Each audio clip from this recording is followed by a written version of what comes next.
Yeah. Family, y'all. Just keep it tight, keep it tight, keep it tight. All right. Yeah. Here we go. So Thales is the first philosopher we're going to talk about by name, roughly 600 years before Jesus. So to place him in context here, about 600 years before Jesus stepped on this earth, there was a person in Greece who was making some big advances. He was said to have predicted the solar eclipse. How did he do that? I mean, he simply saw how it was that there was an eclipse this year, or, a certain year. Then there was an eclipse another year. Another person writes about an eclipse in this year. I mean, it just seems that there's an eclipse every X number of years. Based on that, it seemed that there was a law about eclipses, right? He could predict when the next eclipse was going to be. Here in the New World, what I love about it is that the Aztecs, our Aztec ancestors, had this figured out too. So that when the explorers came, there's the story of how it was that the explorer came to the Aztecs and said, if you don't do what we say, we're going to take away your sun. Because he knew the eclipse was coming. Did he think the Aztecs were fools? Right? The Aztecs knew that there was going to be a solar eclipse coming. Right? So how it was that the ancient peoples, they were already seeing these laws in the universe. He wrote an almanac noting the steering of a ship's course by the little bear. By the little bear? What's the little bear? So, have we all heard of the Big Dipper and the Little Dipper? Yes. So, essentially the Big Dipper looks something like this, and then the Little Dipper looks something like that. It's just stars in the sky that we see, but the ancients sort of connected the dots to see a Big Dipper, a big spoon or a big container for water, and a Little Dipper. How interesting that they also referred to these as the big bear. This is the bear with a big tail here. This is the little bear here with another tail. So how it was that you could steer your ship based on the little bear's tail, because this star in the sky seems to never, ever move. Any of these other stars, all of these other stars move. These stars seem to be going around. If you watch these stars at night, these stars seem to be moving. There's only one star in the sky that seems never to move, and that's in the tail of the bear, or we call it the Little Dipper. What's the name that we have for this star? The North Star. So back 600 years before Jesus, they were watching the stars at night enough to know that the North Star never moved. If you're steering your ship and you don't know which way is north, just look for that star that never moves. The star that's in the tail of the little bear or the Little Dipper, the North Star. 600 years before Jesus. What was the world like for Thales? His cosmology, he thought that the earth was a disk floating on water. I mean, they lived in Greece, so they were by water. They noticed that the land was higher than the water, so it must be the case that we're floating, right? Our boats float on water. I bet you the earth floats on water too, no? All things come from one primary thing. Okay, again, the Greeks lived by the water. There's water, there's earth. Where did everything come from on earth? He suggested that everything comes from water. Let's step into his shoes. Why would Thales say that everything comes from water and is made of water? Because he was guessing that, so it's a fascinating concept because he's saying that everything comes from one other thing. What's that one other thing for him? Water. But what's fascinating is that he's saying that everything comes from one thing. Before that, we didn't have thinkers saying that everything comes from one thing. But he's saying that everything, every tree, every rock, every human, every house, every drop of water comes from one thing. What's that one thing? Water. Christians and Catholics believe that everything comes from one thing. We call that thing God. This was an early conception, not of God, but of how everything in the universe comes from one thing. Interesting. So let's think about it. How could he think this? Well, he's saying to himself, think about it for a moment. You need water to live. If I take away water, if you take away water from you for 3 days, how are you going to be feeling? Thirsty. There's something about the human being that needs water. We find ourselves going back to the water and drawing more water and drinking it. Seeds need water to grow. Have you ever noticed that? You take a handful of seeds, and they'll never grow in your hand. What do they need to grow? Water. Moist. So Thales is seeing these things, thinking there's got to be something to this. Water is the origin of moist things, right? If I'm wiping sweat off my brow, wait a minute, what is that? Water. Water becomes air in evaporation. Wow, did you ever notice that? If you put a pot of water out in the sun, how it is that water starts to form like up on the lid, right? The evaporation and all, it's sort of like the water becomes air. The ancients, 600 years before Jesus, they were figuring out how it was that that pot of water that was sitting out in the sun, it was turning into air. If we let that, we've all tried that before, right? You put some water out in the sun, put a little bit of water in a tray out in the sun, it's going to be gone.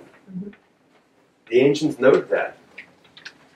And what happens when water freezes? It becomes solid. So take this one step further. If water freezes and becomes solid, isn't it possible that somehow water passes not just into ice, but into other solid things? Can you follow that? Right? I mean, if there's water in the air, the water becomes air. The water's in everything moist. I need water to live, and I'm sweating water. Water freezes and becomes solid, so I bet everything solid has water in it too. What do you think? But fascinating that he had this idea that everything comes from one thing. For him, that one thing was water. And that's Thales. That's the one thing that he's known for. Just saying that everything comes from one thing. Not saying that that thing is God, but actually trying to see how it is that everything that exists has something in common. Anaximander of Miletus, same city we notice, living during the same years, almost, died the same year, was an associate, a friend of Thales. He was credited with an early map, perhaps of the Black Sea. We'll never know. All we know is that he drew a map, according to the source that says that. But he was saying, wait a minute, water can't be it. I follow all of your arguments, Thales. I sweat too. I get thirsty and need water. I see the water evaporate. I see the water freeze. But water can't be it. Because water seems to be one opposite. It seems that there are various opposites in the world.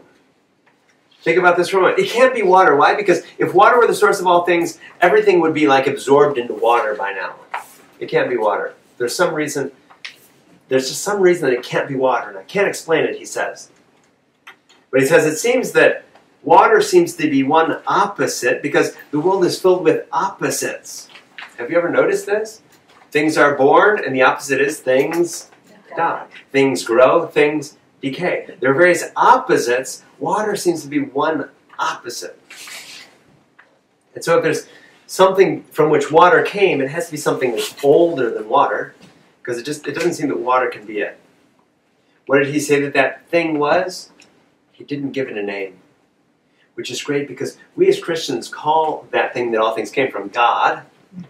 For Anaximander, that thing was simply indeterminate. It was the material cause. Everything comes from the material cause. The MC will call it. Everything comes from this. We don't know what it is, what it's comprised of, but everything comes from one thing. Thales was right about that everything comes from one thing. He was just wrong in saying that we all come from water.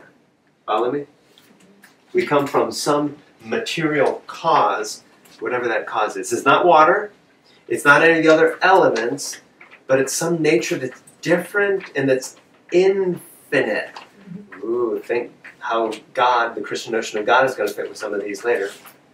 From which arise all the heavens and the worlds within them. So everything that exists in the heavens and on earth comes from this infinite material cause. What are Christians going to call it? God. And it's Anaximander who's going to say this material cause is eternal and ageless. It's a substance without limits, and it encompasses all things. I mean, imagine just substituting the word God for this, because what happens is in the Bible, these people were believing in a God, Now all of a sudden we had Greeks who were believing in this material cause. Wait a minute. What are people who are reading the Bible going to think? That what they're reading about is this thing that the Greeks have been thinking about too. That God is this eternal and ageless thing, for lack of better words, that encompasses all the worlds, that created the heavens and the earth. God is this. The Greeks were thinking about this before they had the words for it. Anaximander's cosmology, how did he conceive the world? He thought of it was more like a pillar.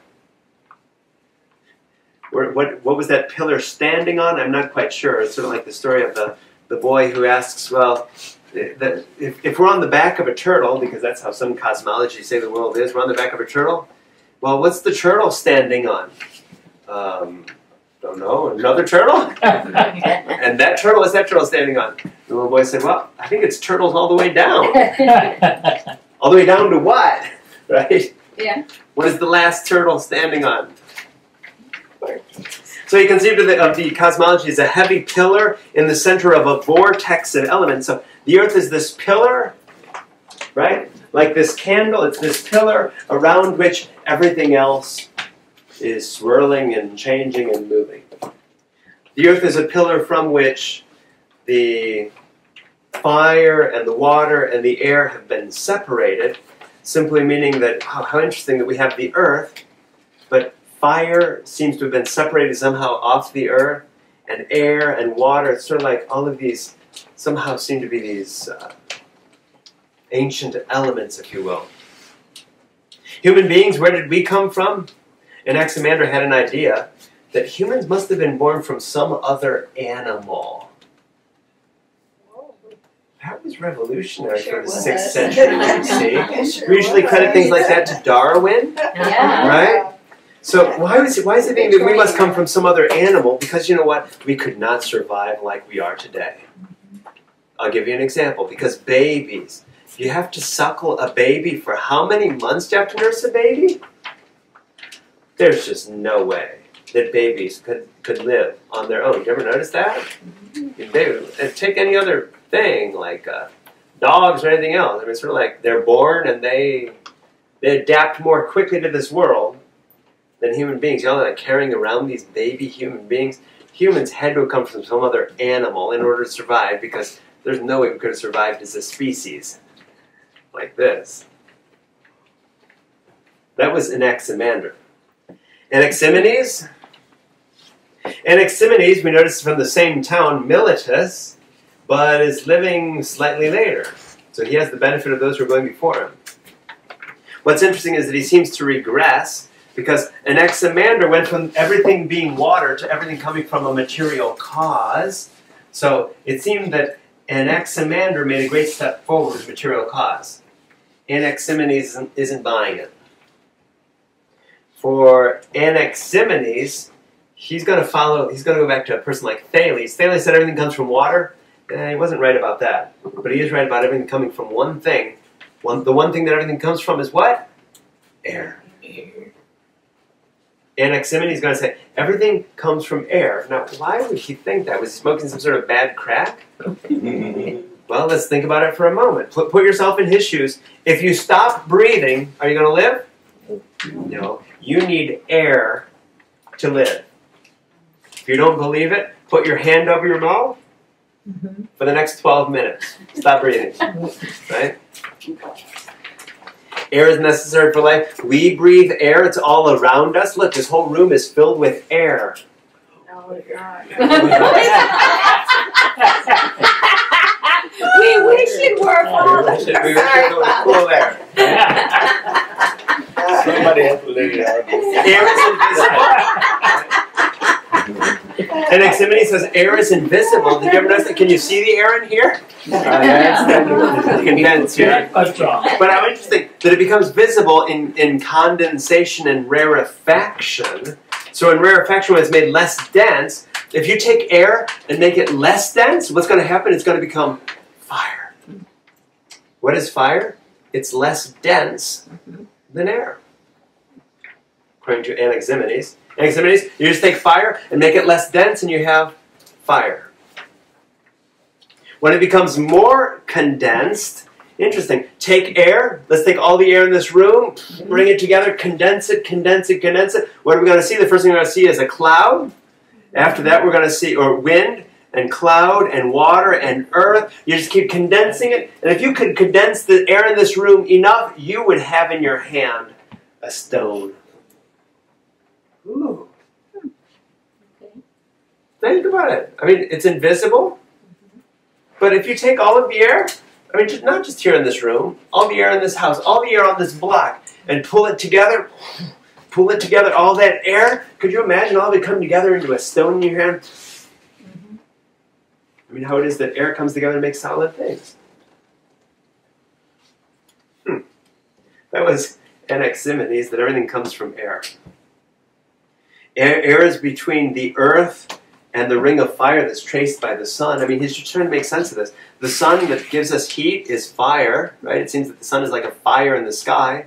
Well, air is the thing that's between the earth, this solid, and that fire. The air is between this. He says, it is neither water nor any of the so-called elements, but a nature different from them and infinite, from which all the heavens and the world within them arise. So, how interesting. Anaximander called it the material cause. Anaximenes is going to take a step back and say, no, Thales was onto something. That everything comes from one thing. That one thing wasn't water. What it is air. What was his cosmology? What did he think the earth was like? He thought the earth floated on the air like a leaf.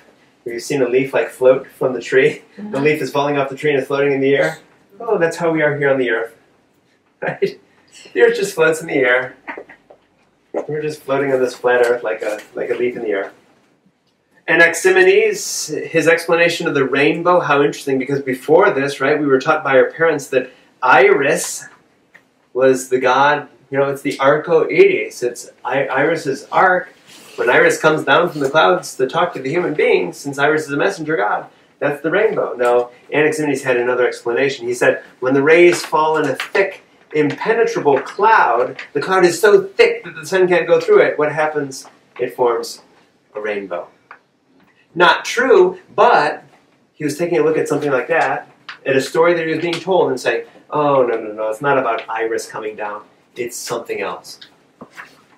And every time I see a rainbow, there's a sun and there's a thick cloud. It has something to do with sun and thick cloud. A rainbow does. Tell me I'm wrong. Right? This is what's fascinating for me is that this is what people believe.